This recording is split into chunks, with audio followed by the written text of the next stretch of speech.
देखो हम लोग ये सारे रीजनिंग क्वेश्चन ऑर्गेनिक के सॉल्व कर रहे हैं। ऑर्गेनिक केमिस्ट्री क्लास 12 का तुम लोग को बड़ा टेंशन रहता है कि रीजन क्वेश्चन में कैसे अटेम्प्ट करेंगे। तो देखो कुछ शॉर्ट आउट किए हैं। Number 1, read increased branching decreases boiling point and surface area.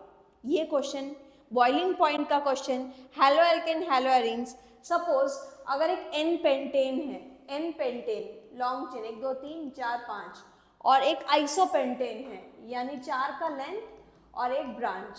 तो क्वेश्चन है दोनों का मॉलिक्यूलर मास तो सेम है, मॉलिक्यूलर फॉर्मूला एक ही है, स्टिल बॉइलिंग पॉइंट इसका ज्यादा है, मोर है, ग्रेटर है as compare to this one. Why? Because इसका एरिया ज्यादा, सरफेस एरिया मोर, ब्रांचिंग बहुत कम है। अब एरिया ज्यादा होने से क्या होगा, बॉयल बहुत लेट से होगा। तो सरफेस एरिया इंक्रीज होने से बॉइलिंग पॉइंट कम होती है। क्यों? सॉरी, सरफेस एरिया मोर, बॉइलिंग पॉइंट मोर। क्यों? क्योंकि उसका ब्रांचिंग नहीं है, इसका ब्रांचिंग नहीं है। तो ये क्वेश्चन तुम लोग का फर्स्ट ब्रांचिंग से रिलेटेड कि बॉइलिंग पॉइंट क्या होगा क्या नहीं होगा। सेकेंड क्वेश्चन रीड करते हैं। Number 2, intermolecular hydrogen bonding and its effects on boiling point and volatility of compounds। तो देखो इसके अंदर क्या आएगा, इंटरमोलिकुलर हाइड्रोजन बॉन्ड के अंदर जैसे ऑर्थो नाइट्रोफेनॉल और पैरानाइट्रोफेनॉल, दोनों ही हाइड्रोजन बॉन्डिंग अंडरगो करता है। ऑर्थो नाइट्रोफेनॉल और पैरानाइट्रोफेनॉल दोनों ही हाइड्रोजन बॉन्डिंग अंडरगो करता है। Orthonitrophenol undergoes intramolecular hydrogen bonding और पैरानाइट्रोफेनॉल undergoes intermolecular hydrogen bonding। अब जो इंटरमोलिकुलर हाइड्रोजन बॉन्डिंग अंडरगो कर रहा है, जो इंटरमोलिकुलर हाइड्रोजन बॉन्डिंग कर रहा है, इंटरमोलिकुलर H बॉन्ड जो अंडरगो कर रहा है, उसका वोलेटिलिटी कम है, वो जल्दी से उड़ेगा नहीं, कंपाउंड जल्दी से वेपोराइज नहीं होगा और ये स्टेबल ज़्यादा है और इसका हाइड्रोजन बॉन्डिंग भी ज़्यादा स्ट्रॉन्ग है। तो याद रखना इंटरमोलिकुलर हाइड्रोजन बॉन्डिंग से कैसे इफेक्ट है। अगर इंट्रामोलिकुलर हाइड्रोजन बॉन्डिंग है और इंटरमोलिकुलर हाइड्रोजन बॉन्डिंग है तो intermolecular hydrogen bonding is more stronger, it has greater solubility, it has less volatility यानी वोलाटाइल कम है। ठीक है, अब नंबर 3 नंबर सवाल, CH3CHO यानी acetaldehyde is more reactive towards nucleophilic substitution reaction होगा, is more reactive than CH3CH3 towards reaction with HCN। अब HCN, अब CH3CHO में बाबू ऐसा क्या है जिसकी वजह से न्यूक्लियोफिलिक रिएक्शंस अंडरगो होता है, न्यूक्लियोफिलिक एडिशन रिएक्शंस। अब न्यूक्लियोफिलिक एडिशन रिएक्शन HCN में जो न्यूक्लियोफाइल है वो इजीली जाके कार्बन पे अटैक करेगा, ये बॉन्ड खुल जाएगा, nucleophilic addition reaction. Why? Because of the 2 reason. जब भी न्यूक्लियोफिलिक एडिशन का क्वेश्चन आए रीजनिंग में, बहुत इंपॉर्टेंट है, याद रखना। कभी कभी ऐसा भी आता है CH3CHO is more reactive towards nucleophilic addition reaction than CH3COCH3 यानी कीटोन के कंपेयर में ज़्यादा एल्डिहाइड रिएक्टिव है और एल्डिहाइड से भी ज़्यादा HCHO यानी फॉर्मल्डिहाइड और भी रिएक्टिव है। तो इसमें 2 ही रीजन जाता है, एक स्टेरिक रीजन और दूसरा बी इलेक्ट्रॉनिक रीजन। स्टेरिक और इलेक्ट्रॉनिक, स्टेरिक रीजन में अंडरगो जाता है कि जो जितना धक्का धुक्की कम होगा उतना न्यूक्लियोफिलिक एडिशन रिएक्शन बहुत अच्छा होगा, यानी इजीली साइनाइड उसके घर में जाकर जुड़ना चाहेगा, ऐड होना चाहेगा। और इलेक्ट्रॉनिक रीजन मतलब प्लस आई इफेक्ट, जितना प्लस आई इफेक्ट कम होगा उतना एडिशन रिएक्शन अच्छा होगा। यानी यहाँ पे CH3 एक प्लस आई ग्रुप है, लेकिन कीटोन में अगर 2 प्लस आई ग्रुप हो गए तो उसका एडिशन कम होगा, फॉर्मल्डिहाइड में और कम है। तो 2 रीजन है, steric reason and electronic reason की वजह से न्यूक्लियोफिलिक एडिशन रिएक्शन अच्छा होता है। तो ये चीज आपको ध्यान में रखना है। Next, benzene is less reactive than propanal in nucleophilic addition reaction. Obviously propanal में CHO ग्रुप है, बेंजीन में तो कुछ है ही नहीं, ये एकदम फालतू क्वेश्चन है। बेंजीन और प्रोपानल, CH3 प्रोपानल, CH2 और CHO। तो यहाँ पे अगर न्यूक्लियोफिलिक एडिशन रिएक्शन हो रहा है तो न्यूक्लियोफाइल कहाँ ऐड होना चाहिए जाएगा, जहाँ पे उसको पॉजिटिव चार्ज देखेगा। तो benzene is an electron rich compound, nucleophile will not add there, benzene undergoes electrophilic substitution reaction. क्या सब्स्टिट्यूशन? Electrophilic substitution. इलेक्ट्रोफाइल आना चाहता है क्योंकि इलेक्ट्रॉन रिच कंपाउंड है, वेयर एज न्यूक्लियोफाइल इसमें जाके जुड़ना चाहता है because of the positive nature of the carbonyl carbon, positive nature है उसके पास, ठीक है। तो इसलिए इसमें न्यूक्लियोफिलिक एडिशन रिएक्शन होता है, उसमें इलेक्ट्रोफिलिक सब्स्टिट्यूशन रिएक्शन होता है। इसमें कार्बोनिल कार्बन स्लाइटली पॉजिटिव रहता है। Why carboxylic acid do not show carbonyl group reactions? Carboxylic acid का सपोज CH3COOH है, इसमें तो CO ग्रुप है, लेकिन कोई भी न्यूक्लियोफिलिक एडिशन रिएक्शन वगैरह इस कंपाउंड में नहीं होता है। तो ऐसा क्यों? कार्बोक्सिलिक एसिड में CO ग्रुप क्यों रिएक्शंस अंडरगो नहीं करता है? रीजन, कार्बोनिल कार्बन यहाँ पे इनर्ट है, रिएक्टिव नहीं है, नॉन रिएक्टिव है, because of the resonance of the carboxylate ion. यहाँ पे एक रेजोनेंस हो सकता है।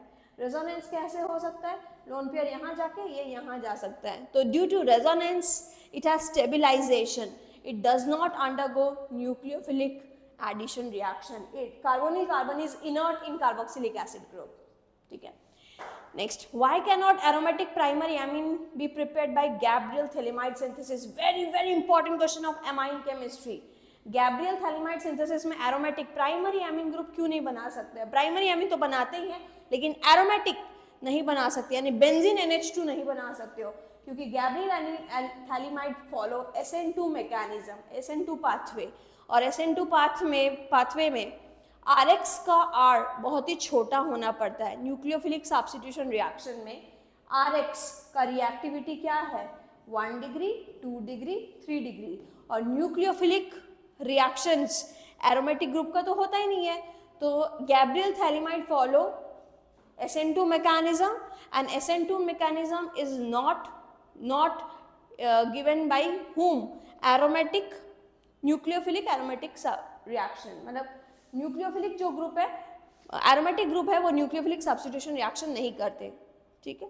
तो ये वेरी वेरी इंपॉर्टेंट, एरोमेटिक जो ग्रुप है, एरोमेटिक हैलोजेंस जो है, aryl halides do not undergo nucleophilic substitution reaction. Very very important. This is an important question, number 6. This is an important question, number 6. अब आ गया accounts for the following.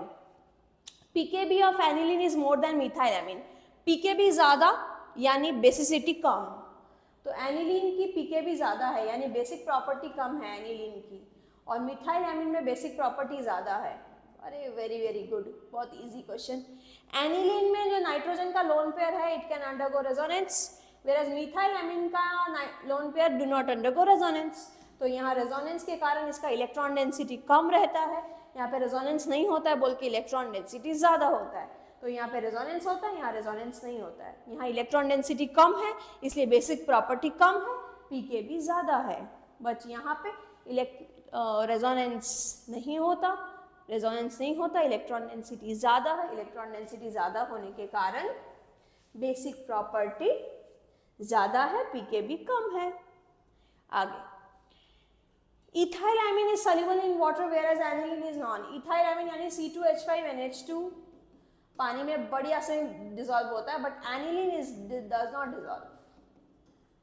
Now ethylamine is aliphatic amine and aniline एक aromatic है। This bulky benzene group do not dissolve in water, whereas this smaller one easily dissolves in water. तो यहाँ पे which will undergo? तो hydrogen bond is more greater in case of aliphatic amine. Hydrogen bonding ये ज़्यादा अच्छा करेगा, ये नहीं करेगा। तो ये हुआ। Next, although amino group is orthopara directing in aromatic electrophilic substitution reaction, aniline और nitration give substantial amount of meta nitroaniline. बहुत ही गुड क्वेश्चन, बहुत ही इंपॉर्टेंट NCERT टेक्स्ट बुक का। अब बोल रहा है कि बेंजीन का एनिलीन तो ऑर्थोपैरा डायरेक्टिंग ग्रुप है, तो मेटा ग्रुप क्यों दे देते हैं? तो ध्यान से देखो, बाबू, एनिलीन अगर एसिड से रिएक्ट करता है, मतलब नाइट्रेशन के वक्त जो एसिड देते हैं उस एसिड से रिएक्ट करके उस हाइड्रोजन को गेन करके converted to anilinium ion NH3+, anilinium में कन्वर्ट हो जाता है and aniline is meta directing. तो ये क्वेश्चन आपको लिखना पड़ेगा, aniline on protonation converts to anilinium ion which is meta directing. तो ये एनिलीनियम आयन में कन्वर्ट हो गया जो कि मेटा डायरेक्टिंग है। क्लियर? ये again a very important question, मैंने मार्क कर दे रही हूँ जो जो वेरी इंपॉर्टेंट क्वेश्चन है। Aniline does not undergo Friedel-Crafts reaction. अब ये एनिलीन का बहुत बड़ा प्रॉब्लम है, एनिलीन बहुत रिएक्टिव है, वो छटपटाता है रिएक्शन के लिए। तो ये फ्रीडल-क्राफ्ट क्यों नहीं करता है? क्योंकि एनिलीन पेशेंस नहीं है। CH3Cl और एनहाइड्रस AlCl3 जो दिया गया था, एनहाइड्रस AlCl3, इन दोनों को आपस में रिएक्शन करना था, रिएक्शन करके CH3+ बनना चाहिए था, आगे फिर देखते हैं। But aniline is very reactive, उसको पेशेंस नहीं है कि ये दोनों कब मिलके कब CH3+ बनाएंगे। तो एनिलीन क्या करता है, फटाक से यहाँ पे AlCl3 के साथ जाके पहले ही रिएक्शन कूद पड़ता है इसके साथ रिएक्शन में। तो aniline reacts with AlCl3 and forms a salt and that salt is deactivating for the group. वो रिएक्शन पूरा डीएक्टिवेट हो जाता है। तो aniline reacts with anhydrous AlCl3 at the beginning and makes the compound deactivating. Thus, it does not undergo Friedel-Crafts reactions. Very, very important. Now, diazonium salts of aromatic amines are more stable than aliphatic amine. Diazonium salts are more stable than aliphatic amine. तो जहाँ stable आ जाए वहाँ stability का सवाल सोचना, क्यों stable हो सकता है, रेजोनेंस सोचने की कोशिश करना। तो देखो डायजोनियम कंपाउंड N2+ वो स्टेबल इसलिए है, resonance no resonance, aliphatic amine में कोई रेजोनेंस नहीं होता। Now Gabriel phthalimide synthesis is preferred for primary amine. Gabriel बाबा बार बार आ रहा है, मैं इसको टिक लगा देती हूँ। गैब्रियल थैलिमाइड का क्वेश्चन आते ही सोचना SN2 मतलब छोटा ग्रुप अच्छा पार्टिसिपेट करता है। तो गैब्रियल थैलिमाइड के में best 1 degree amines are produce, aliphatic 1 degree, okay. Aromatic 1 degree amines are also not produced because aromatic halides do not undergo SN2 reaction. तो ये गैब्रियल थैलिमाइड रिएक्शन GPS को अपने माथे में डाल लो। Next, phthalimide synthesis cannot be obtained to prepare aromatic।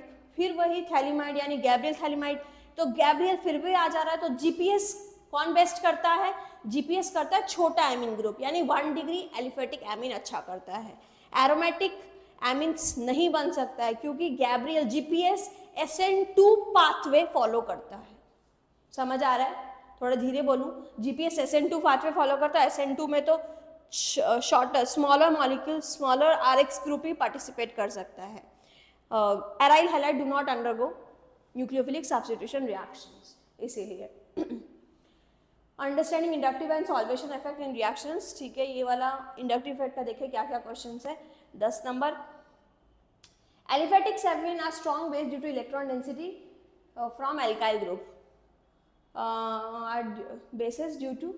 तो aliphatic amines बहुत स्ट्रॉन्ग बेस क्यों है? एलिफेटिक एमीन्स, एरोमेटिक एमीन उतना नहीं है क्योंकि एरोमेटिक एमीन में रेजोनेंस होता है और नंबर 2 एलिफेटिक एमीन में रेजोनेंस नहीं होता है और उसमें इलेक्ट्रॉन डेंसिटी एल्काइल ग्रुप से बढ़ती रहती है। जैसे CH3NH2 है और एक काम करते हैं CH3(2NH) करते हैं। मोर बेसिक ये है क्योंकि यहाँ पे एक CH3 ग्रुप है, एक ही इंडक्टिव इफेक्ट है, एक ही इलेक्ट्रॉन डेंसिटी, एक ही जन इलेक्ट्रॉन रिलीज कर रहा है। यहाँ 2 ग्रुप इलेक्ट्रॉन रिलीज कर रहे हैं प्लस आई इफेक्ट से। तो जितना ज़्यादा डिग्री बढ़ेगा उतना ज़्यादा इंडक्टिव इफेक्ट बढ़ेगा, प्लस आई इफेक्ट बढ़ेगा, इलेक्ट्रॉन डेंसिटी बढ़ाएगा, बेसिक प्रॉपर्टी बढ़ाएगा। 11 नंबर सवाल, para isomer has highest boiling point due to symmetrical. Para isomers, तो देखो अगर क्वेश्चन आए, एक आया ऑर्थोक्लोरो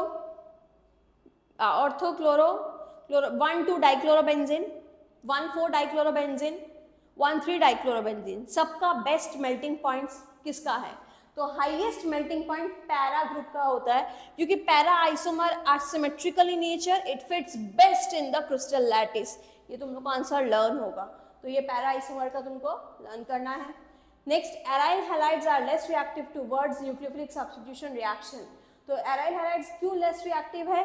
एराइल हैलाइड्स इसलिए लेस रिएक्टिव है क्योंकि SN2 या SN1 उन दोनों में अच्छा नहीं करता है। 2-3 रीजन है। Number 1, resonance effect.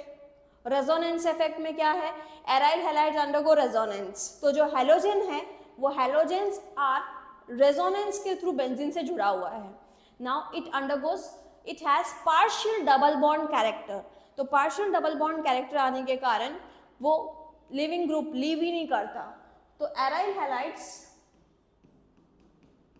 This is aryl halide, ये न्यूक्लियोफिलिक सब्स्टिट्यूशन नहीं करता ड्यू टू रेजोनेंस। इसमें रेजोनेंस होता है और रेजोनेंस के कारण it has partial double bond character. तो ये इसके साथ भाई बहुत अच्छे से जुड़ा हुआ है, डबल बॉन्ड बना लेता है। तो कैसे निकलने का तुम सोच रहे हो? तो ये जल्दी से नहीं निकलेगा। और sp2 डबल बॉन्ड हो गया तो sp2 हाइब्रिडाइज हो गया। तो रीजन क्या है? Due to resonance and sp2 hybridize. तो 2 पॉइंट में आपको बना के लिखना है। Next, carbon with halogen has partial double bond character due to resonance. तो ये इसी का ही कंटिन्यूटी था कि ये रेजोनेंस की वजह से अच्छे से जुड़ा हुआ है। Now SN1 reaction leads to racemization, correct? Yes, क्योंकि SN1 reaction both front side back side दोनों साइड से होता है। तो SN1 reaction can be done by both front side attack and back side attack. Nucleophile front side attack करेगा तो वैसे ही रिटेंशन इन कॉन्फिगरेशन होगा, बैक साइड करता है तो इन्वर्शन इन कॉन्फिगरेशन होता है।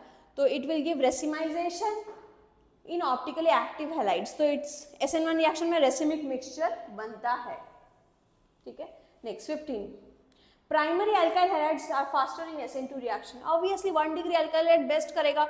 SN2 कहाँ से होता है? बैक साइड अटैक से होता है, और बैक साइड अटैक का मतलब 1 डिग्री बेस्ट करेगा। 1 डिग्री बेस्ट बेस्ट बेस्ट। ठीक है, due to steric hindrance. Answer क्या लिखोगे? Steric hindrance. Back side attack होने के कारण स्टेरिक हिंड्रेंस जितना कम हो SN2 उतना अच्छा होता है। Now Grignard reagent reacts with water to form alkane. Yes, क्योंकि Grignard reactions are very reactive. They easily capture proton from the water. Moisture से भी proton capture कर लेता है। और जो RMgX है, थोड़ा सा भी कहीं पानी दिख जाए तो पानी से ये नष्ट हो जाता है। नष्ट यानी RH, एल्केन बन जाता है। बाद बाकी सब अलग कर दो। ठीक है, तो Grignard easily destroys in presence of moisture.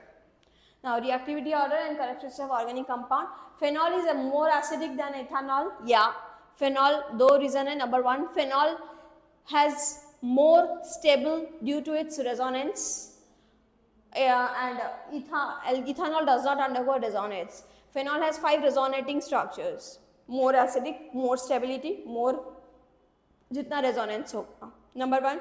और फेनॉल से जो फेनॉक्साइड बनता है ना बाबू, फेनॉक्साइड H निकाल दो, और इथानॉल से जो इथॉक्साइड बनता है, इन दोनों में कंपेयर करेंगे तो भी फेनॉक्साइड हैज बेटर, सॉरी, इन दोनों में भी अगर कंपेयर करोगे तो it has better resonating structure. 5 resonating structure, no resonating structure. तो इस रेजोनेंस के कारण इसकी एसिडिटी ज्यादा है। More resonance, more acidic. ठीक है, more stable. Now boiling point of ethanol is higher compare to methoxymethane. Ethanol तो हर एक जन से ही आगे बढ़कर है। इथानॉल का जब भी बॉइलिंग पॉइंट क्वेश्चन आए तो 2 ही रीजन लिखना है। नंबर 1 इसकी polar nature because of its polarity, और number 2 it undergoes intermolecular hydrogen bonding extensive. जबकि methoxymethane ether less polar, less hydrogen bonding. ठीक है, CH3CH3CO CH3 in reaction give HI give CH3OH। अच्छा, जब ये CH3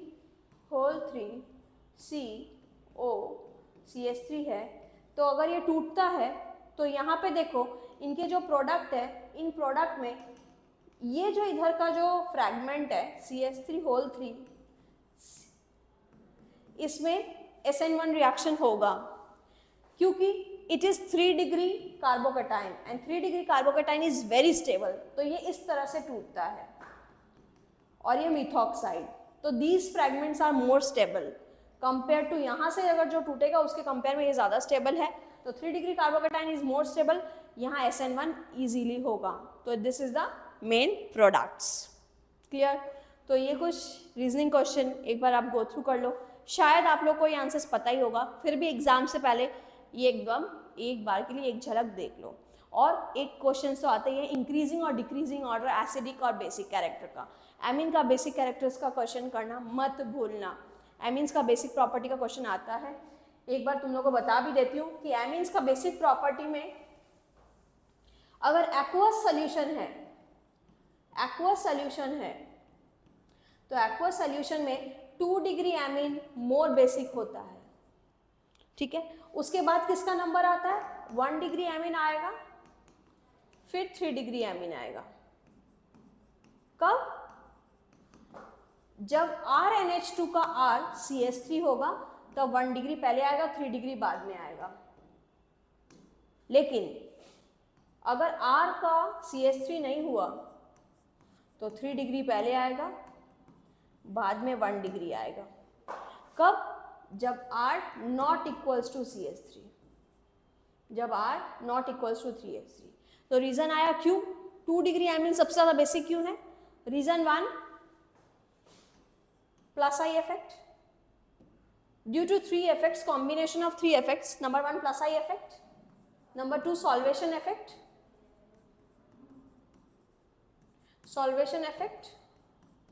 और नंबर 3 हाइड्रोजन बॉन्डिंग।